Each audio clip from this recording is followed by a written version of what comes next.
Hi, this is Ruth Theresa with One Inspiring Woman, and today we're talking about Moonology. Hi, my name is Ruth Theresa with One Inspiring Woman. I'm an intuitive psychic medium here in the Sugar Land area. That's just outside of Houston. When I was a little girl, I fell in love with our moon, and ever since, I have been energetically drawn to moon energy. I have studied Moonology for quite a while, plus I enjoy teaching others about the different energies of each moon phase.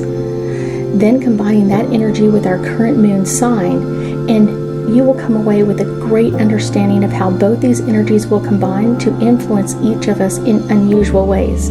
If you like my content, please subscribe, like, and share. That's right. January 9th, we have our first quarter moon in the sign of Aries, and we've just had that amazing new moon on the 2nd, and now we're kind of like moving into anything that could be blocking us from what we want to bring into our lives.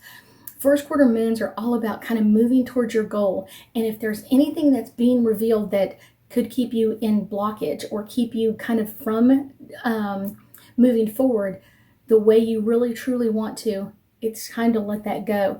And sometimes it can feel almost like an inner argument with yourself, like, oh, that's not keeping me from my goal. And then you start to realize, well, kind of it is. And I don't really want to admit it, but it really is. And those are the kind of the things that kind of Aries brings in, of anything that we want to kind of hold on to the past or hold on to the kind of the stuff that isn't really working for us. So we're kind of letting that go with the Aries energy, and then kind of moving into that first quarter moon energy of keep pushing towards our goals, keep going towards that. And if we find things that don't work, it's like pull it out and let it go. Don't hang on to it. Don't let that energy kind of take over or control you. That's really important, because we always want to keep moving towards success. We want to keep moving towards what we want next in our lives. And a lot of times people kind of think like, oh, we need to throw everything out. No, sometimes it's just a quick adjustment, of like what isn't working now so we can keep moving forward, what isn't working right now, or old thinking that I can get rid of, kind of letting that go. So let's pull a couple of angel cards and see what else we get for our first quarter moon in the sign of Aries. And this one is popping out forgiveness. So many times we're willing to forgive others and we're willing to let things go, but most importantly, we got to forgive ourselves. So many times we forget to forgive ourselves, and it's like, well, I wish I'd have known differently back then. Well, forgive yourself that you didn't know that, and now you can make new changes and new adjustments to your world, and new boundaries, new ideas coming in. But if you don't forgive yourself, it's when you keep holding up yourself with this guilt of things are not going to work out right because they haven't in the past. But have you really forgiven yourself? And this is a great time at the beginning of the year to kind of go through this process of letting go, of allowing this energy to flow. My next card, jumping forward, is soulmate. In 2022, you may be finding a new soulmate. This could be anywhere from a new friend to a new partner to a new lover to a new spouse. Any of those could happen.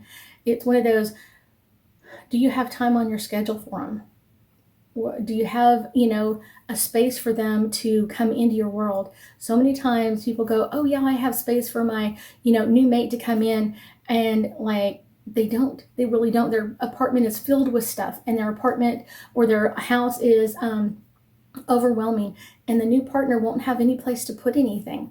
Doesn't mean you need to clean out half of your space. It's one of those, giving them a little bit of space for their own. I often tell my clients that are looking for a new mate is buy some hangers that he could put a couple of items on. He doesn't need a whole wardrobe at this point. He just needs a few hangers to put some things on. Maybe a part of a drawer that you keep empty for them, so when they come, they have space for their stuff. Maybe clearing off the bedside table, maybe clearing off some space in the living room where you sit down and watch TV, so he's not having to move your stuff aside to put his hot cocoa or coffee or beer or whatever it is that he's drinking. Make sure that he has space. And so this is a really, really good time to kind of add that energy in 2022 of like clearing things out, clearing things that don't fit anymore, or things that are kind of holding you back to the past, letting those items go so you can keep moving forward. Really amazing. Let's see.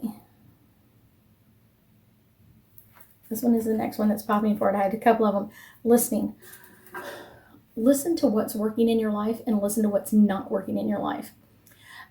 Sometimes we kind of feel like, oh, she's always complaining or he's always complaining about this, but really take the time to really listen to what they're complaining about and then make modifications. Is it me? Is it something I need to switch or change or modify? Or is it them? And having that discussion, but you really have to listen first to kind of really hear their side of what's going on, how things are happening for them, and what can we do to fix it or change it or modify it. And having those conversations face to face, amazing. Thank you so much for joining me today, and I know that we'll be talking again soon.